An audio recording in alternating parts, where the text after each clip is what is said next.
Hey there, Rena Wren here, and today we're looking at Caterpillar for Yin Yoga. So let's get right into it. Caterpillar is going to look like paschimottansana a little bit, but we'll tell you how it's different. So we'll start seated. I'll show you the side version of me, a profile version, so that you can see what I'm doing. So I like to sit on a blanket and then roll it a little bit like a Tootsie Roll. The reason I like to do that is because of what it does to my pelvis. It really gets my pelvis perpendicular to the floor. So when I'm without it, I'm a little bit having to kind of hold myself here. And with it, I can really access the hip joint a lot better. So legs straight out in front is how we would normally start. If that's not comfortable or if hamstrings are very tight, could lean back, tent the fingers and lean back a bit. Bend the knees. And just what I do is I kind of start with a version like this and see where everyone is in the room and then offer options from there. But for purposes of this, let's pretend that everyone is okay with their hips a little elevated and the legs just slightly apart, or they could be more like hip distance apart. And then shoulders are down, then we'll check in here. And then what we start doing for this posture is chin toward the chest, and we start rounding, and you can see I'm rounding forward, and I'm creating this gentle compression here in the lumbar, and I'm accessing a little bit of joint tissue around the hips. So here is a place that you could be, lots of options in between. So what do you notice as the differences?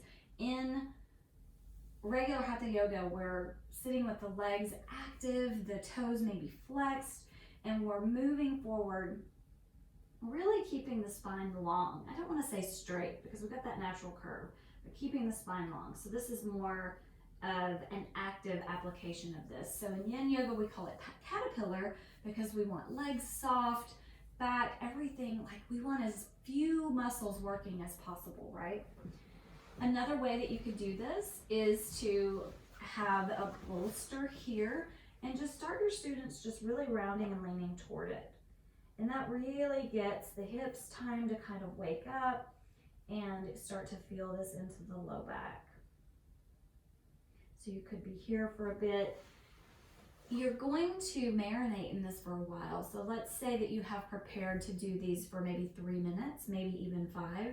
Sometimes I do them more. It really depends on how long the students have been practicing Yin Yoga. But let's say that you were going to do 3 minutes. The person doing the posture is going to sink probably a little bit more into it as they go. But the key is when you stop feeling sensation, so let's say I'm here for maybe a minute, and then I want to feel a little more because I'm not feeling that something happening, then I could just remove that or maybe put it here and round a little bit more forward. Shoulders are soft and the head can hang. You could also have head in the hands, but you can see I'm still getting that, we're starting to round here, really getting that stretch. And with the head down, you're really getting a stretch all along the spine. That's rounding forward. So that is that option.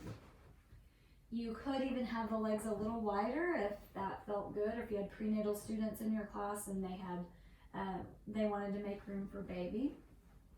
You can also bend the knees here.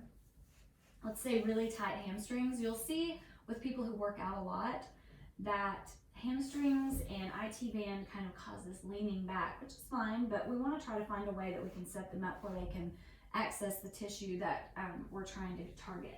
So here, the knees could be bent and you could just round forward over the legs.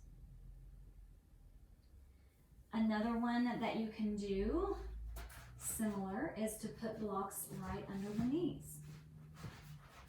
And that can help alleviate any kind of hamstring pressure there, and then rounding forward from there.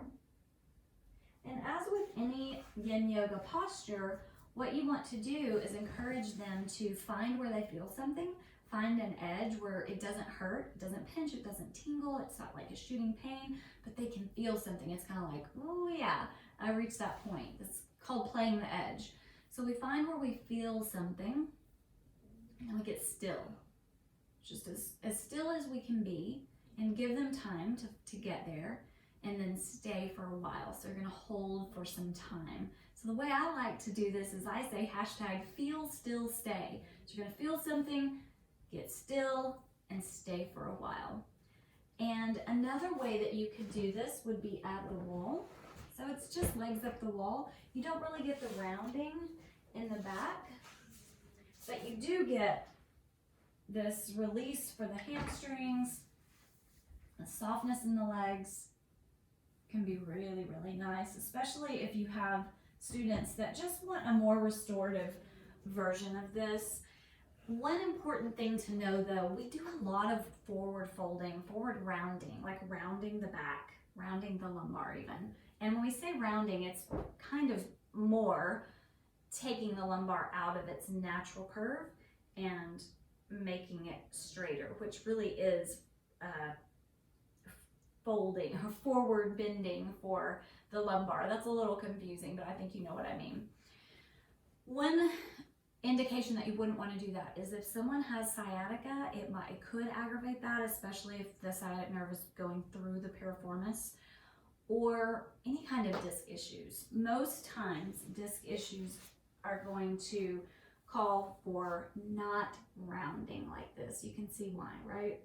So if that's the case, then you would just put them in a version where they can feel something in the legs and keep the back straight, not go quite as far. Long, keep the back long. Something like this.